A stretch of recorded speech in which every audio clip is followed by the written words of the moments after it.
आपको पता है इस बार का इलेक्शन दुनिया का सबसे महंगा इलेक्शन होने जा रहा है। क्यों 50 नकली वोट डाले जाते हैं और वो वोट किस में काउंट होते हैं? क्या हो अगर लोग अपनी नीली उंगलियां को साफ करके दोबारा वोट डालने जाए तो? क्या हो अगर नोटा को सबसे ज्यादा मेजॉरिटी वोट मिल जाए तो?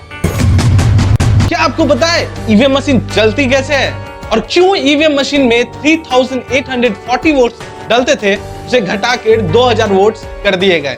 और ये ईवीएम मशीन आती कितने की है और एक इलेक्शन कंडक्ट करने में कितने खर्चे होते हैं?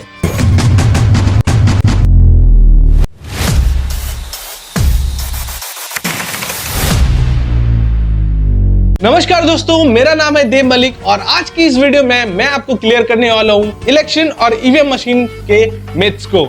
जानने की कोशिश करेंगे इसके पीछे की टेक्नोलॉजी को और कोशिश करेंगे ये भी जानने की क्या इसे पॉसिबल है हैक करना। तो चलिए लेट्स गेट स्टार्टेड। आज के समय में कोई भी पॉलिटिकल पार्टीज हो, चाहे वो बीजेपी हो, चाहे वो कांग्रेस या आप या कोई भी पॉलिटिकल पार्टीज, इन सब पॉलिटिकल पार्टीज ने 2024 में भर के प्रचार किया है इलेक्शन का। चाहे वो पॉडकास्ट हो, इंटरव्यूज हो, रील्स हो, यूट्यूब एड्स हो या फिर टेलीविजन एड्स हो। यहाँ तक कि कई सारे पॉलिटिशियंस ने भर के कोलैबोरेशन और इवेंट क्रिएटर्स को अवार्ड भी दिया है। इंडिया में सबसे पहले बैलेट पेपर पे वोटिंग की जाती थी। इसमें आपको एक स्लिप मिलती थी और स्टैंप मार के वोटिंग होती थी। तो इन सब में एक दिक्कत थी, अगर स्टैंप थोड़ी सी भी ऊपर नीचे हो जाती थी तो वोट को इनवैलिड कर दिया जाता था और इन सब के कारण कई सारे वोट ऐसे ही बेकार हो जाते थे और इन सब में करोड़ों पेपर और फिर लाखों ट्रीज भी कट होते थे। और सबसे ज्यादा डर था बूथ कैप्चरिंग का और कई बार तो स्लिप बॉक्स में इंक भी डाल दिया जाता था इलेक्शन कैंसिल करने के लिए। ये लोगों को भी लगा कि हाँ, कुछ ऐसी टेक्नोलॉजी आना चाहिए जो कि एक फेयर इलेक्शन कंडक्ट हो। 1982 में इंडिया में सबसे पहले ईवीएम इंट्रोड्यूस हुआ जो कि केरला में यूज किया गया था। वहां के एक कैंडिडेट 123 वोट से हार गए और फिर उन्होंने केस कर दिया कि उनके साथ स्कैम हुआ है, चीटिंग हुई है, फ्रॉड हुई है। तो कोर्ट ने फिर से इलेक्शन कंडक्ट करवाया और फिर इस बार इलेक्शन में वो 2000 वोट से जीत गए। जी हाँ दोस्तों, 2000 वोट से। फिर लोगों को भी लगने लगा हाँ ईवीएम बेकार है। फिर 1988 तक ईवीएम बैन रहा।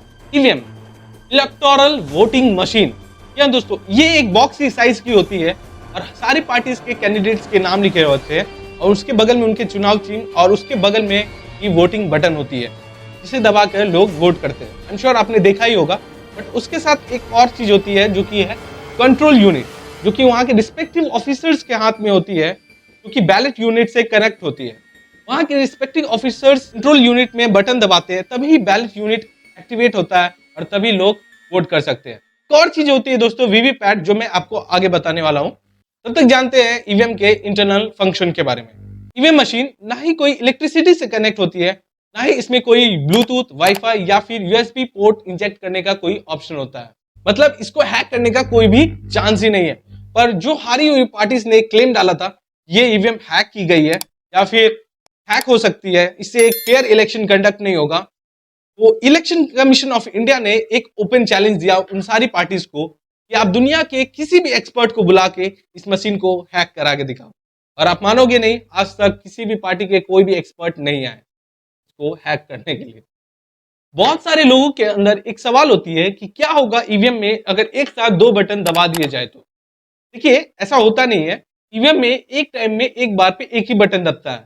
अगर आप एक साथ 2 बटन दबाने जाओगे तो वो दबेगा ही नहीं। तो कुछ समय पहले तक ईवीएम और कंट्रोल यूनिट ही होती थी और वोटर्स को डाउट रहता था कहीं उसके साथ कोई स्कैम तो नहीं हो रहा, या फिर उनको कैसे श्योरिटी मिलेगी कि जिन पार्टी को उन्होंने वोट दिया है वोट उन्हें ही मिली है। तो फिर इंट्रोड्यूस हुआ VVPAT, voters verification paper audit trial. VVPAT दोस्तों कंफर्म करता है कि जिस पार्टी को आपने वोट दिया है उस पार्टी में ही वोट मिली है। वहां पे एक मशीन होती है, एक स्क्रीन होती है, जिस पार्टी को आप वोट करते हो उस पार्टी के चुनाव चिन्ह वहां पे शो करते हैं। इससे कंफर्म होता है कि जिस पार्टी को आपने वोट दिया है वोट उन्हें ही मिली है। नहीं ऐसा ना हो आपने वोट दिया कांग्रेस को और मिल गई बीजेपी को। 3 चीज होती है, ईवीएम, कंट्रोल यूनिट और वीवीपैट, और ये तीनों चीज आपस में कनेक्ट होती है एक स्पेशल टाइप के पोर्ट केबल के साथ, जो कि नॉर्मली हम लोग को वो पोर्ट देखने को नहीं मिलती है। बहुत से लोगों को लगता है वो 50 नकली वोट जो स्टार्टिंग में डाले जाते हैं वो किस पार्टी को मिलते हैं। देखिए, वो 50 नकली वोट बस टेस्टिंग के लिए होते हैं, चेक करने के लिए ईवीएम ठीक से वर्क कर रहा है कि नहीं, और वो वोट काउंट होते ही नहीं है। और ये ऑफिशियल साइट्स की मानी जाए तो इंडिया ये ईवीएम मशीन बाहर की कंट्रीज को भी बना के देती है, जैसे कि नेपाल, भूटान, पाकिस्तान। पाकिस्तान इससे तो कुछ हो ही नहीं सकता।